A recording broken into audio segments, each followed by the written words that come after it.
So far in the previous video we discussed about autocorrelation residual for Darwin-Watson model. Today in this section of video I will discuss about how to predict the values for a new data set in linear regressions.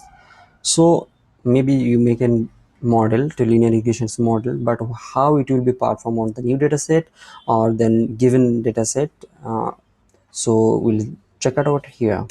To do these things, let me make a comment first heading that predicting new values.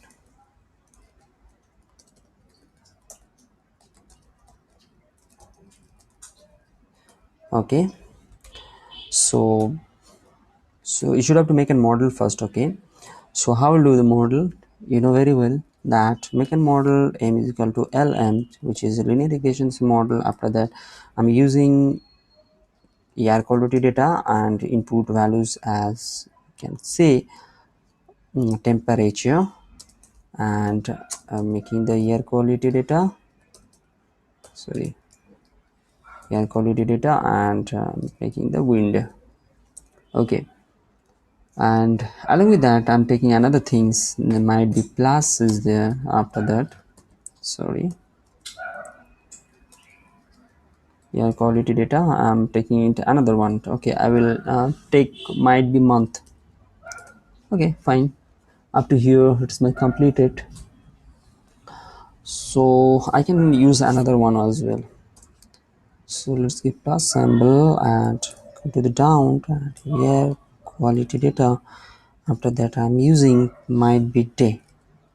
Okay, so here the input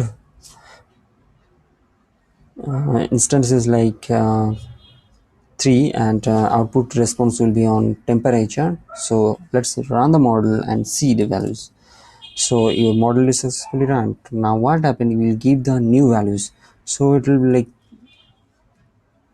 predict here eds. I'm giving names, predictions values, on to predictions on data dot frame, because each of the thing is here as a data frame. Air quality, wind, air quality, month, each of the thing is a data frame.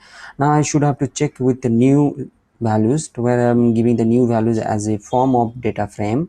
Now put the values like u will be checked as a first values, where u will be treated as the air quality of wind. I'm giving 3.1, and b will be treated as a air quality month. For that I'm giving the values of 4.0, I mean it is 4.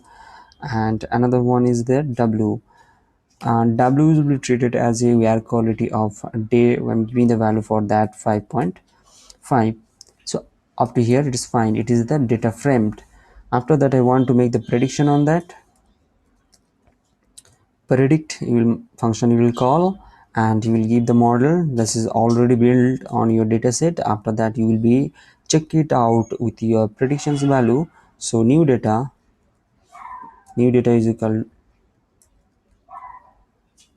as, yeah, this one predicts. So it will give the response of like this. For the 3 data framed, for each of the data framed, what will be the your output value, it is to showing for up to this many instances.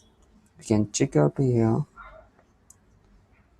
Yeah, for each of the data frame, what will be the response value, I mean what will be the air quality temperature, you will get the result for all the instances. I mean whatever the data have those many instances is there, for that you will get the response that this will be the response of air quality temperature with the given, when air quality wind is 3.1, air quality month is 4.0, and air quality day is 5.5. Hope you understand. Please guys, I will kindly request you to subscribe my channel, motivate me it's actually, and share my video, and please subscribe it and press the bell icon for more notifications. In the further I will I mean strongly I think upload the live project along with the statistics code depth, along with the data mining with the Weka tool in future. If you think that is the very good for you and useful, please subscribe and like my videos. Have a nice day.